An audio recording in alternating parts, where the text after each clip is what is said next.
Shalom saudara, selamat datang di seri berbagi pengetahuan yang menjawab pertanyaan yang sering ditanyakan oleh banyak orang, yaitu apakah orang Kristen menyembah tiga Allah? Bagian yang kedua. Pembahasan secara teologis berdasarkan dari Alkitab. Pada bagian yang kedua ini, kita akan melanjutkan pembahasan tentang apakah orang Kristen menyembah tiga Allah, di mana pembahasan kali ini akan dilihat dari sisi teologis yang berdasarkan pada Alkitab. Bagi Anda yang belum menyaksikan video bagian pertama, mohon Anda menyaksikannya terlebih dahulu supaya Anda paham secara keseluruhan. Pendahuluan. Pada video bagian pertama, kita telah mengetahui bahwa pikiran dari manusia itu sangat terbatas sehingga tidak mungkin bisa mengerti akan Allah secara keseluruhan. Masih ada banyak, bahkan terlalu banyak misteri yang terdapat pada pribadi Allah yang tidak bisa dimengerti oleh pikiran manusia. Hal inilah yang biasa kita sebut sebagai misteri ilahi. Mengenai orang Kristen menyembah tiga Allah, bagi orang Kristen sendiri, hal ini juga termasuk salah satu dari misteri ilahi yang agak sukar untuk dimengerti. Sebelumnya perlu Anda ketahui bahwa orang Kristen tidak menyembah tiga Allah, melainkan Allah sendiri yang memperkenalkan dirinya melalui tiga pribadi tetapi satu hakikat. Intinya adalah Allah orang Kristen itu satu atau esa, bukan tiga. Pengenalan diri Allah melalui tiga pribadi tetapi satu hakikat ini dalam kekristenan dikenal dengan istilah Trinitas atau Tritunggal, yang artinya tiga tetapi satu. Banyak dari orang-orang yang sok tahu di luar sana mempertanyakan bagaimana mungkin 1 ditambah 1 ditambah 1 sama dengan 1.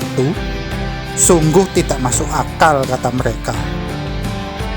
Secara matematis memang tidak masuk akal, tetapi adakah yang mustahil bagi Allah?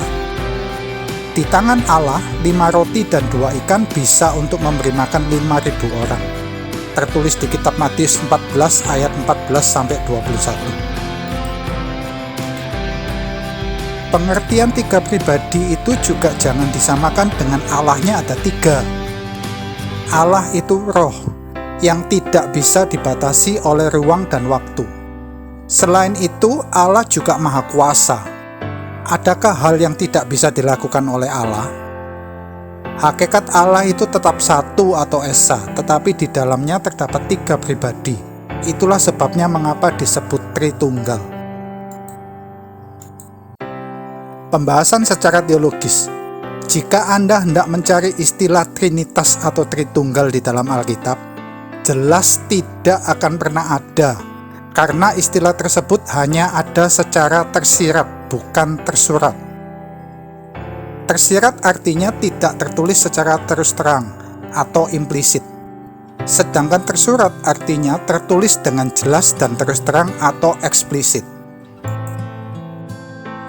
Pembahasan secara teologis ini akan memakai teori yang sederhana yang ada di Alkitab saja tanpa perlu buku lain.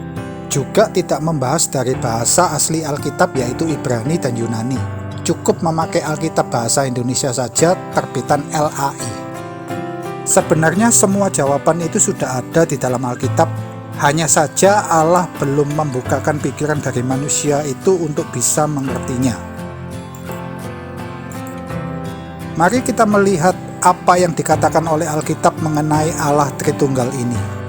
Pada kitab Kejadian 1 ayat 26 tertulis, "Berfirmanlah Allah, baiklah kita menjadikan manusia menurut gambar dan rupa kita, supaya mereka berkuasa atas ikan-ikan di laut dan burung-burung di udara dan atas ternak dan atas seluruh bumi dan atas segala binatang melata yang merayap di bumi." Kata kita pada ayat tersebut menunjukkan pribadi Allah yang tidak tunggal. Jika Anda menanyakan siapakah kita yang tertulis pada kitab Kejadian 1 ayat 26, Jawabannya ada tertulis pada kitab Kejadian 1 ayat 1-25, yaitu ayat-ayat sebelum ayat 26.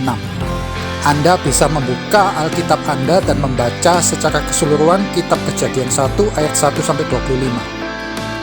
Di sini saya hanya membahas ayat 1, 2, dan 3 saja untuk mempersingkat waktu, karena ayat 4-25 hanya menceritakan tentang Allah menciptakan dunia ini. Kejadian 1 ayat 1-3. Pada mulanya Allah menciptakan langit dan bumi.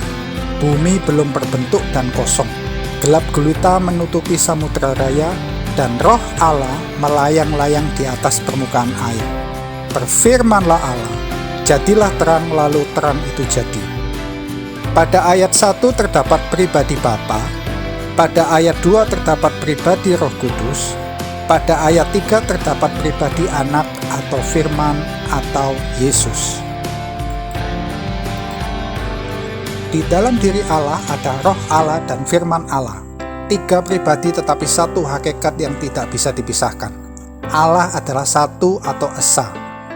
Hal ini juga ditegaskan oleh Yesus sendiri di dalam kitab Markus pasal 12 ayat 29. Jawab Yesus, hukum yang terutama ialah, dengarlah hai orang Israel, Tuhan Allah kita, Tuhan itu esa. Penggambaran Allah Tritunggal ini juga terjadi pada saat setelah Yesus dibaptis di Sungai Yordan. Tertulis di kitab Matius pasal 3 ayat 16-17.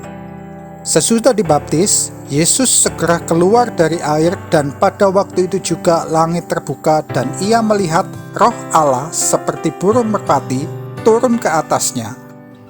Lalu terdengarlah suara dari surga yang mengatakan, inilah anakku yang kukasihi, kepadanyalah aku berkenan.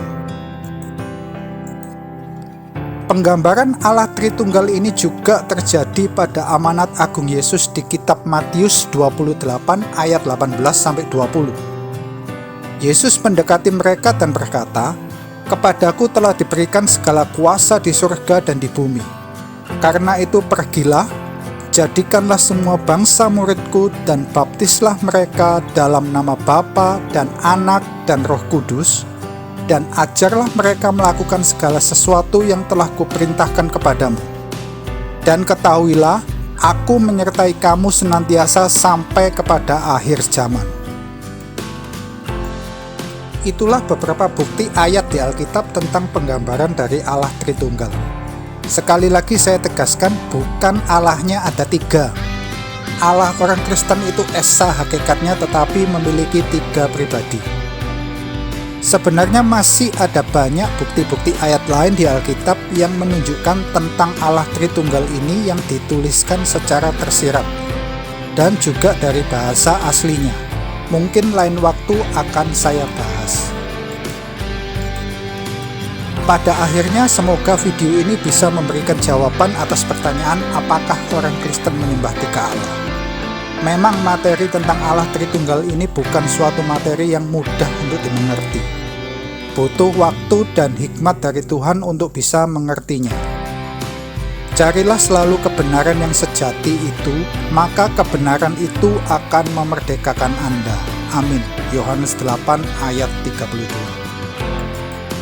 Sampai jumpa di seri berbagi pengetahuan selanjutnya. Apabila Anda mendapat berkat dari video ini, silakan bagikan atau share kepada orang-orang yang Anda kasihi, supaya mereka tidak disesatkan oleh pola-pola pengajaran sesat yang ada di dunia ini. Segala kemuliaan hanya bagi Yesus.